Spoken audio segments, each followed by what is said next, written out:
우리가 살고 있는 이 지구의 땅은 잠시도 쉬지 않고 움직입니다. 그리고 간혹 예고 없이 어마어마한 포효를 내뿜기도 하죠. 첨단 과학기술도 천재지변 앞에서는 힘을 쓰지 못합니다. 땅속에서 솟아오르는 시뻘건 용암. 만약 화산이 폭발한다면 그곳의 모습은 그야말로 지옥일 겁니다. 성역 해발 고도 1510m에 위치한 화산 가생. 이곳은 1996년 12월 31일 대폭발 이후 여전히 작은 분화 폭발이 지속적으로 일어나고 있는 활화산입니다. 이곳은 가생 화산 중턱에 위치한 온천마을 부곡이라는 곳입니다. 부곡의 부가 가마솥을 뜻하는 단어인 만큼 부곡의 온천수는 성역에서 가장 뜨거운 수준인 78도입니다. 부글부글 끓으며 연기가 피어오르는 온천의 모습을 두고 지옥 같다고 표현을 하는데요. 마을 전체가 고대 성곽으로 둘러싸인 모습을 보고 사람들은 이곳을 지옥의 성체라고 부릅니다. 화산지대를 여행하는 여행자들의 베이스 캠프인 이곳에서 오늘 우리와 함께 여행을 할 분을 만나보겠습니다. 갑자기 추워진 날씨로 인해 따뜻한 곳을 찾다가 술김에 화산지대 온천 투어 비행기 티켓을 끊어버린 탐험가 꽐라딘님이십니다.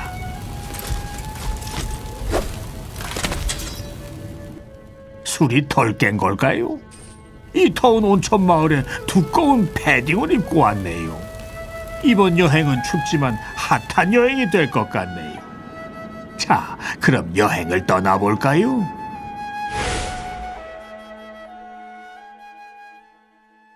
언제나 여행을 하며 그 지역에 대해 공부하는 습관이 몸에 밴 우리의 여행자 꽐라딘님은 공부하는 마음으로 마을 곳곳을 살펴봅니다.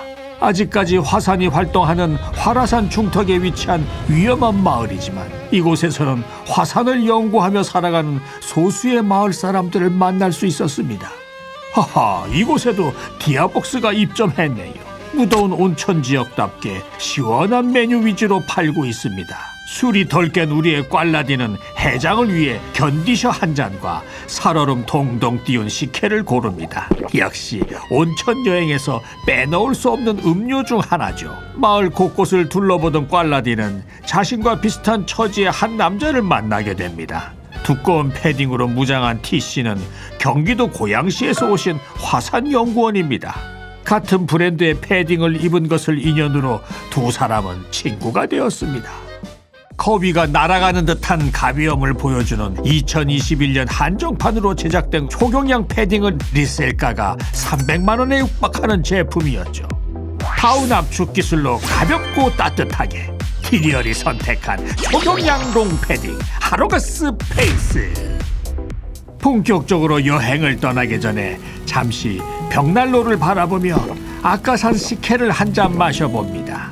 각박한 도시를 떠나 타오르는 불꽃을 보며 식혜를 마시고 있자니 한동안 잊고 있던 숙취가 밀려오는 것을 느낄 수 있었습니다. 친구가 된 T씨는 화산지대를 여행 온 꽐라딘에게 짧고 굵은 조언을 해줍니다. 부디 준비가 되었길 바랍니다, 친구야. 조심조심 용암의 열기에 검게 그을린 돌길을 걷는 여행자. 자칫 발을 헛디뎠다가 추락사고가 일어날지 모르니 주의해야 합니다. 해마다 이곳에서 사망하는 사람의 숫자가 늘고 있습니다. 이 평원지대에서는 용암에서 분출된 가스로 인해 싱크홀 현상도 심심치 않게 일어납니다. 화산 폭발 전에는 이곳도 많은 사람들이 사는 마을이었다고 합니다. 재해가 휩쓸고 간 곳곳에 남아있는 마을의 흔적은 거대한 대자연 앞에서 인간이 얼마나 덧없는가를 느끼게 해줍니다. 화산지대에 거주하는 화산박쥐와 화산개구리입니다. 치명적인 독을 가지고 있으니 조심해야 합니다. 하지만 호신용 칼까지 챙겨온 우리의 여행자. 아하, 역시 짬바는 다르군요. 몇 년 전부터 활발히 용암 분출이 일어나고 있는 이 지역은 성역 당국이 만든 화산 관광 사업으로 지역 경제에 큰 도움이 되고 있습니다. 끓어오르는 용암을 실제로 본 관광객들은 하나같이 경이로움을 표한다고 합니다. 용암으로 뜨겁게 달궈진 돌 위에 피자나 마시멜로우 같은 음식들을 올려서 데우면 기가 막힌다는군요. 아하, 먹을 것을 챙겨오지 않아 아쉽군요. 오호, 좋은 생각이 났습니다. 급한 대로 개구리라도 잡았습니다. 뒷다리라도 구워서 먹어보죠.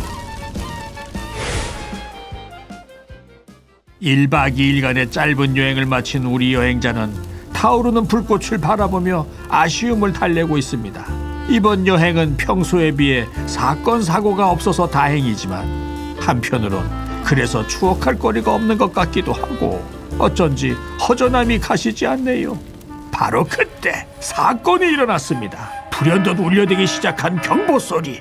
대체 이게 무슨 일일까요?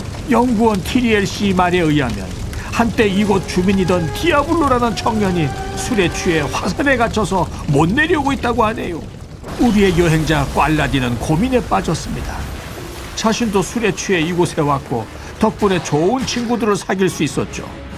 디아블로라는 친구에게도 두 번째 기회가 있을 거라는 생각에 발걸음을 돌립니다. 화산 활동이 시작된 것 같습니다. 도망쳐야 합니다. 곧 용암이 온 산을 뒤덮을 겁니다. 드디어 그토록 찾아 헤맨 디아블로를 만났습니다. 하지만 술에 잔뜩 취해 새빨갛게 변해서 몸을 제대로 가누지 못합니다. 지금 이 긴박한 상황에 술 조정까지 하면서 꽐라딘님을 괴롭히기까지 하네요. 참을 만큼 참았던 꽐라딘 씨는 몽둥이를 들고 디아블로에게 다가갑니다. 화산이 결국 폭발하고 있습니다. 우리의 여행자 꽐라딘과 디아블로는 어떻게 되었을까요? 화산은 평화를 되찾았고 마을의 혼란은 잠재워졌습니다. 디아블로는 꽐라딘의 희생으로 무사히 병원으로 이송되었고 꽐라딘은 마을의 영웅이 되어 주민들의 환대를 받습니다. 독실한 종교인인 티씨는 인상 깊은 말을 했습니다.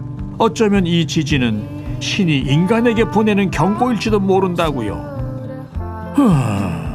신과 인간, 화산과 지구, 그리고 성역, 세상엔 정답을 알 수 없는 문제들이 가득합니다. 내일 아침 비행기를 타기로 한 꽐라딘 씨는 불꽃을 보며 이 도시에서의 마지막 밤을 보내기로 합니다. 사색에 잠긴 꽐라딘 씨는 오늘 있었던 일을 생각하며 역시 이불 밖은 위험하다는 옛 어르신들의 말씀을 떠올립니다. 코로나19의 장기화로 인해 바깥 세상은 더욱 위험해졌습니다. 2022년 새해 벌써부터 계획한 일들이 많겠지만 우리 모두의 안전을 위해서 되도록 모임을 자제하고 집에서 이불을 뒤집어 쓰고 배틀넷에 접속해보는 건 어떨까요?